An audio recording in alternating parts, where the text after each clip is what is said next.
I'm Laura Räty, Deputy Mayor. I'm responsible for social affairs and healthcare here in Helsinki, and it's about half of the city.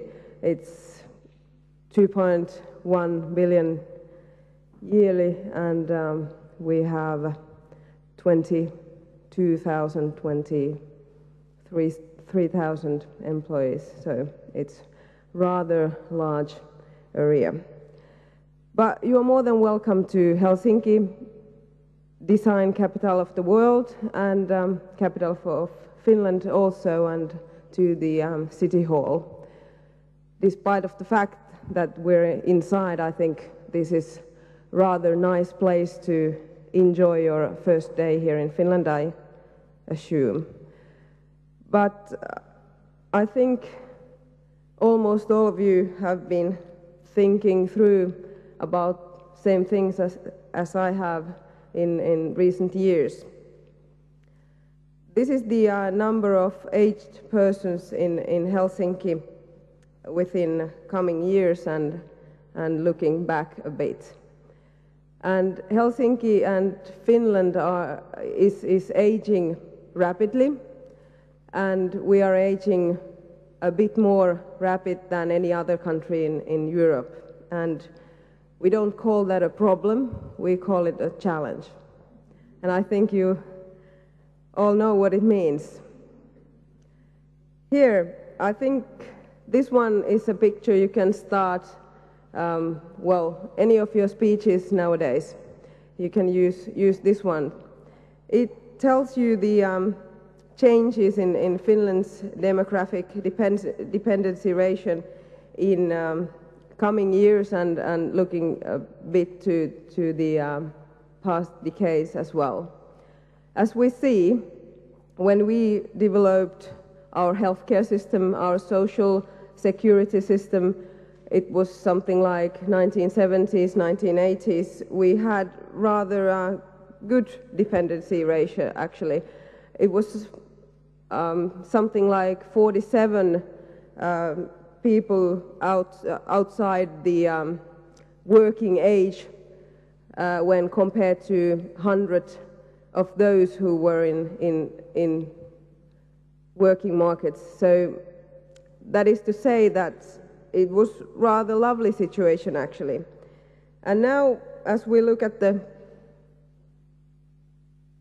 2010 and coming up to 2030, I think 40 is a bit too far, but 30 and 20 in any case, I think we all realize that the need for care grows, and at the moment, as the retirement accelerates at the moment here in Finland, but in other countries in Europe as well, I think we're not reaching the problem quite yet, because those retiring are, well, basically in good shape, and probably they have quite much free time and power and excitement probably to help us all in the community to take care of other people and to share something which probably they haven't been able to do while working. But as the time goes by and we go to 20s and well, 30s, the need for care is going to grow, that's for sure. And here, if we look at the figures, these are for Finland, and these have been calculated by using the same criteria and same structures as we have today. So there has not been any expectations on how things are going to change and what we're going to do in the future. These are just pure calculations on how things probably should go if we wouldn't change anything, and people should behave the way they do today. And here we notice that social services are going to be, well, probably double the size, or at least there's going to be certain increase. Children's daycare, which is here included in the social services, is going to be about the same when we're talking about the need or the demand. But as we look a bit further down, the elderly care, which is, well, home help services, home care, and sheltered housing and care, is going to be double the size as today.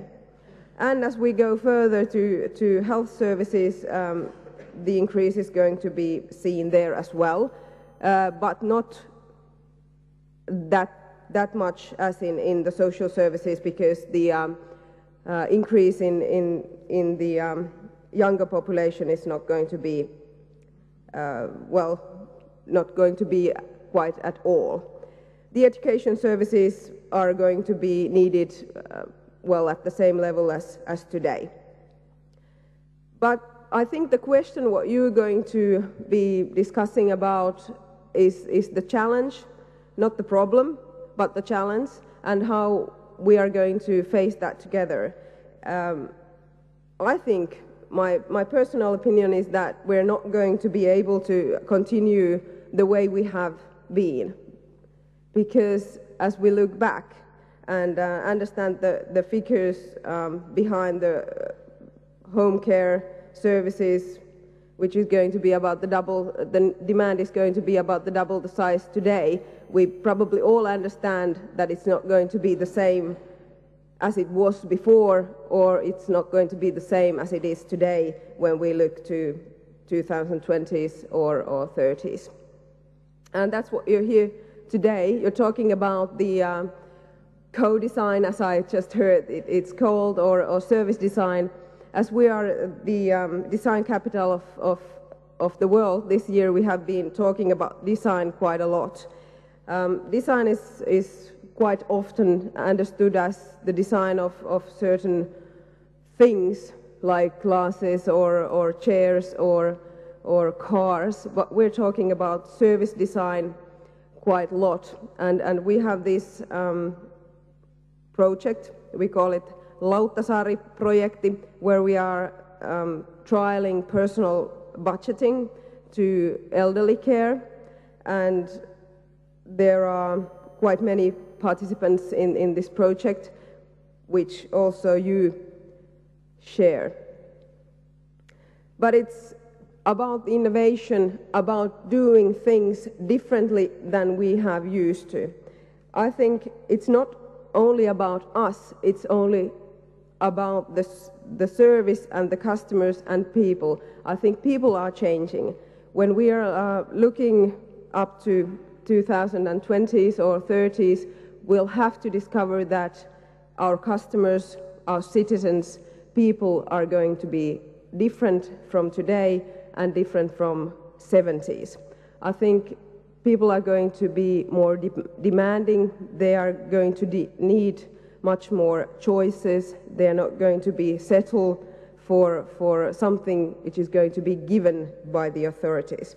And this is something which we are going to trial in Lauttasaari-project. But Arja Peiponen, the leader of Lauttasaari project and the leader of our elderly care, is going to tell you more about this project later on. When we're looking ahead of us, the only thing I can see is that we're going to face a lot of challenges, not problems, but the challenges are going to be solved by doing things differently, by letting people get involved in the business which is concerning them and their services.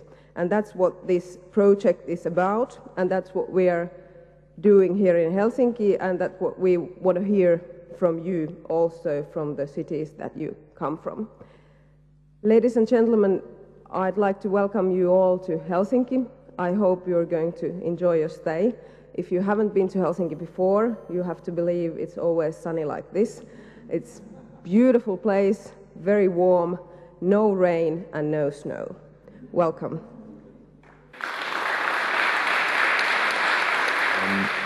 My name is Matti Ollinkari. On my own behalf, I would like to very much cordially welcome you to this event and to the city of Helsinki. This is a kick-off seminar of actually two different projects, namely Design-Led Innovations for Active Aging, DAA, and PROUD project. We are very proud to have you all here. We are very ambitious with these projects, especially the DAA is a new kind of construction, a demanding construction in a sense that it tries to complete in a way the mission which the project is after for, or the results.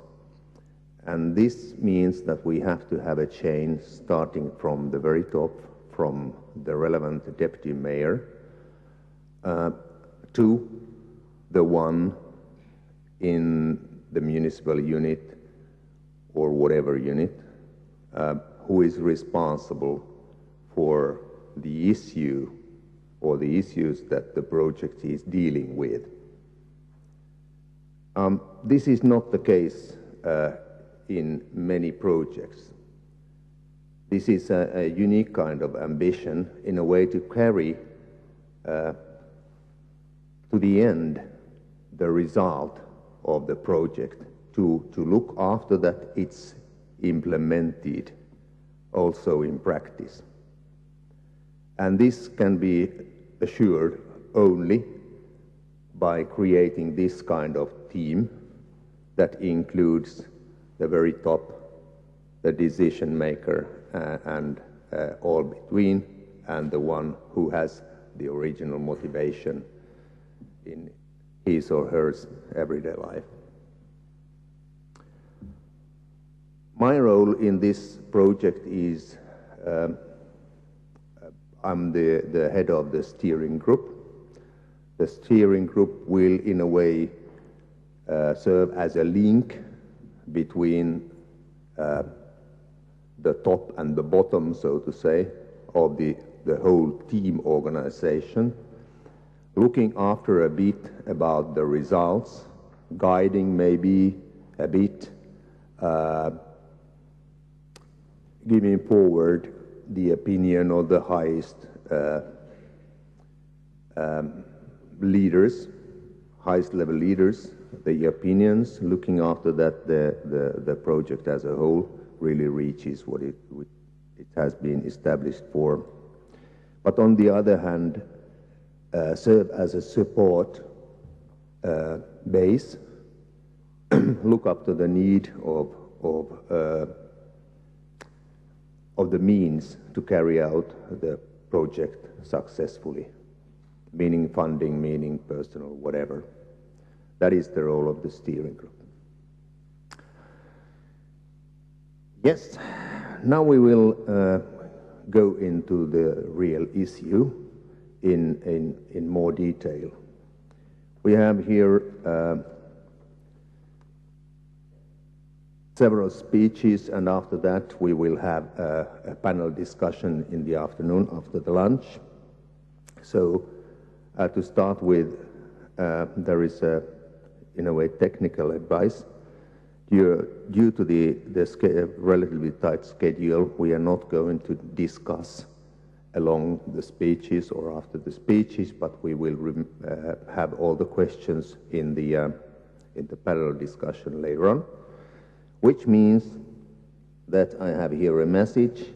Please leave your question on the panel discussion session after lunch. So things coming up, write them down, forward them to the panel discussion after lunch. The first speaker will be Mr. Brenton Gaffin, Chief Executive Officer, who is representing the Australian Centre for Social Innovation, and he will share their pioneering work on creating radical innovations around social issues. His cases are related to greater living for troubled families and elderly people. The floor is yours.